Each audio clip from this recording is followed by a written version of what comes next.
ആകാശവാണി. നമസ്കാരം. പ്രത്യേക വാർത്താ ബുള്ളറ്റിൻ വായിക്കുന്നത് സോഫിയ ഡാനിയൽ. തമിഴ്നാട്ടിലും പശ്ചിമ ബംഗാളിലെ ഒന്നാം ഘട്ടത്തിലേക്കുമുള്ള നിയമസഭാ തെരഞ്ഞെടുപ്പിന്റെ വോട്ടെടുപ്പ് പുരോഗമിക്കുന്നു.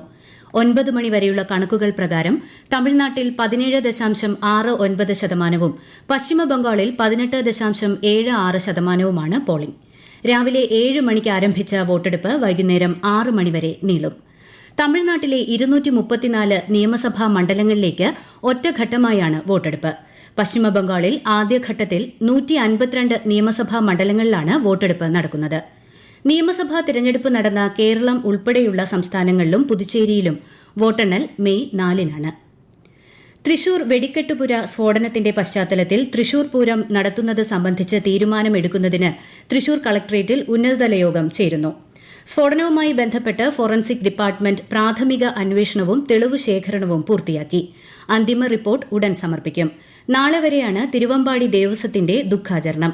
ചമയ പ്രദർശനം 25-ാം തീയതിയിലേക്ക് മാത്രമായി ചുരുക്കിയിട്ടുണ്ട്. അതേസമയം അപകടത്തിൽ പരിക്കേറ്റ് ഐസിയുവിലുള്ള 4 പേരിൽ ഒരാളുടെ നില മെച്ചപ്പെട്ടു. പൂരം വെടിക്കെട്ട് നടത്തണമെന്ന് പാറമേക്കാവ് വിഭാഗം. സാമ്പിൾ വെടിക്കെട്ട് ഒഴിവാക്കാമെന്നാണ് പറഞ്ഞതെന്നും പൂരത്തിന്റെ ദിവസം രാത്രി വെടിക്കെട്ടും പകൽ വെടിക്കെട്ടും മുറ പോലെ നടക്കണം എന്നതാണ് ദേശക്കാരുടെ പൊതുവികാരമെന്നും പാറമേക്കാവ് ദേവസ്വം സെക്രട്ടറി രാജേഷ് വ്യക്തമാക്കി. പാറമേക്കാവ് ലൈസൻസിക്കെതിരെ പോലീസ് കേസെടുത്തു എന്ന വാർത്ത തെറ്റാണെന്നും അദ്ദേഹം മാധ്യമങ്ങളോട് പറഞ്ഞു. ഉത്തർപ്രദേശിലെ മിർസാപൂരിലുണ്ടായ റോഡ് അപകടത്തിൽ 4 കുട്ടികൾ ഉൾപ്പെടെ 11 പേർ മരിച്ചു. ട്രക്കും കാറും SUVയും കൂട്ടിയിടിച്ചാണ് അപകടമുണ്ടായത്. രാഷ്ട്രപതി, ഉപരാഷ്ട്രപതി, പ്രധാനമന്ത്രി തുടങ്ങിയവർ സംഭവത്തിൽ ദുഃഖം രേഖപ്പെടുത്തി. പ്രധാനമന്ത്രിയുടെ ദേശീയ ദുരിതാശ്വാസ നിധിയിൽ നിന്ന് മരിച്ചവരുടെ ആശ്രിതർക്ക് 2 ലക്ഷം രൂപ വീതവും പരിക്കേറ്റവർക്ക് 50,000 രൂപയും ധനസഹായം നൽകും.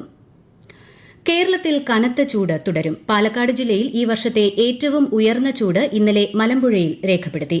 41.1 ഡിഗ്രി സെൽഷ്യസ്.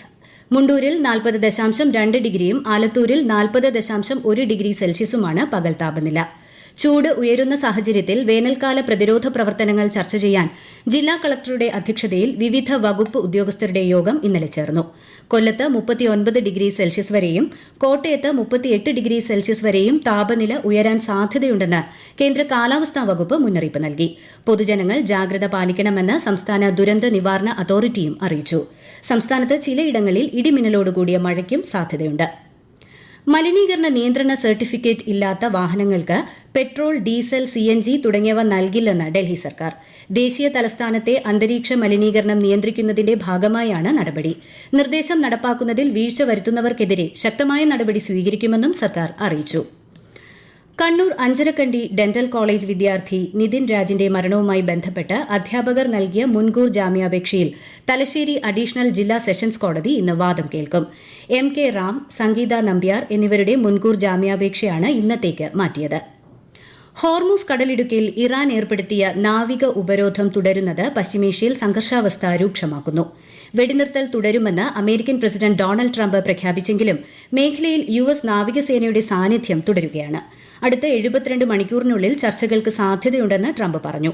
എന്നാൽ അമേരിക്കയുടെ ഉപരോധവും വാഗ്ദാന ലംഘനവുമാണ് ചർച്ചകൾക്ക് തടസ്സമെന്ന് ഇറാൻ പ്രസിഡന്റ് പ്രതികരിച്ചു. IPL ക്രിക്കറ്റിൽ ഇന്ന് മുംബൈ ഇന്ത്യൻസ് ചെന്നൈ സൂപ്പർ കിങ്സിനെ നേരിടും. രാത്രി 7:30 മുംബൈ വാങ്കഡെ സ്റ്റേഡിയത്തിലാണ് മത്സരം.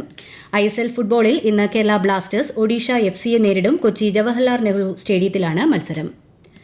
പ്രധാനമന്ത്രി നരേന്ദ്രമോദി ആകാശവാണിയിലൂടെ ജനങ്ങളുമായി ആശയങ്ങൾ പങ്കുവയ്ക്കുന്ന പ്രതിമാസ റേഡിയോ പ്രഭാഷണ പരിപാടി മൻ കി ബാത്ത് ഈ മാസം 26-ന് രാവിലെ 11 മണിക്ക്. പരിപാടിയുടെ 133-ാം പതിപ്പാണിത്. ആകാശവാണിയിലും ദൂരദർശനിലും പരിപാടി തത്സമയം ലഭ്യമാകും. മൻ കി ബാത്തിലേക്ക് നാളെ വരെ അഭിപ്രായങ്ങൾ പങ്കുവയ്ക്കാം. ഓൺലൈൻ ഗെയിമിംഗ് നിയന്ത്രണ നിയമങ്ങൾ 2026 സംബന്ധിച്ച വിജ്ഞാപനം കേന്ദ്ര സർക്കാർ പുറപ്പെടുവിച്ചു.